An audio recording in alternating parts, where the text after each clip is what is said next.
প্রবল বৃষ্টিতে জলমগ্ন বিস্তীর্ণ কৃষিজমি। বর্তমানে কৃষকদের এখন মাথায় হাত।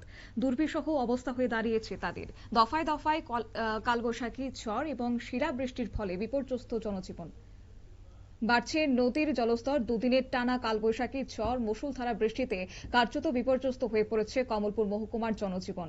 আজ সকাল থেকে মহকুমার বিভিন্ন এলাকা জলমগ্ন অবস্থায় পরিলক্ষিত হয়েছে।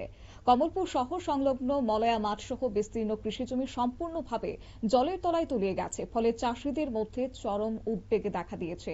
কি জানাচ্ছেন এ প্রসঙ্গে কৃষকরা, শুনুন। বন্যায় তো আমরা গঙ্গানগর এলাকার অনেক ক্ষতিগ্রস্ত করছে। পুরা মলয়ার আর গঙ্গানগরের মাঠটা পুরা জলে ভরপুর। তারপরে আর হয়েছে আমরা ইন্ডিয়ার অনেক জায়গা রয়েছে, জায়গার মধ্যে মানুষ অনেক ধান টান ফসল করছিল। এবার ধানটা খুব ভালো হয়েছিল, কিন্তু বন্যার জলে তো সব ধান জলের নিচে গেছে, অনেক মানুষের ক্ষতিগ্রস্ত হয়েছে। স্থানীয়দের বক্তব্য আপনারা শুনলেন। তবে অন্যদিকে কৃষকরাও কিন্তু এক্ষেত্রে অনেকটাই আশঙ্কার মধ্য দিয়ে দিন কাটাচ্ছেন। বিস্তীর্ণ কৃষি জমিতে এখন জলমগ্ন অবস্থা।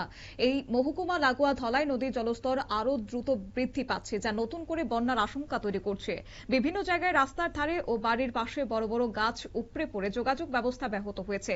দুদিনের একটানা বৃষ্টিতে শুধুমাত্র কমলপুর নয়, গোটা রাজ্য জুড়ে জনজীবন কার্যত স্তব্ধ হয়ে পড়েছে। পরিস্থিতি সামাল দিতে প্রশাসনের তরফ থেকে নজরদারি চালানো হচ্ছে। তবে আবহাওয়া যতক্ষণ না পর্যন্ত স্বাভাবিক হচ্ছে, দুর্ভোগ যে আরো বাড়তে পারে সেই আশঙ্কায় করছে এবার স্থানীয় বাসিন্দারা। নিয়ে নিচ্ছি ছোট্ট একটি বিজ্ঞাপন বিরতির, সঙ্গে থাকুন।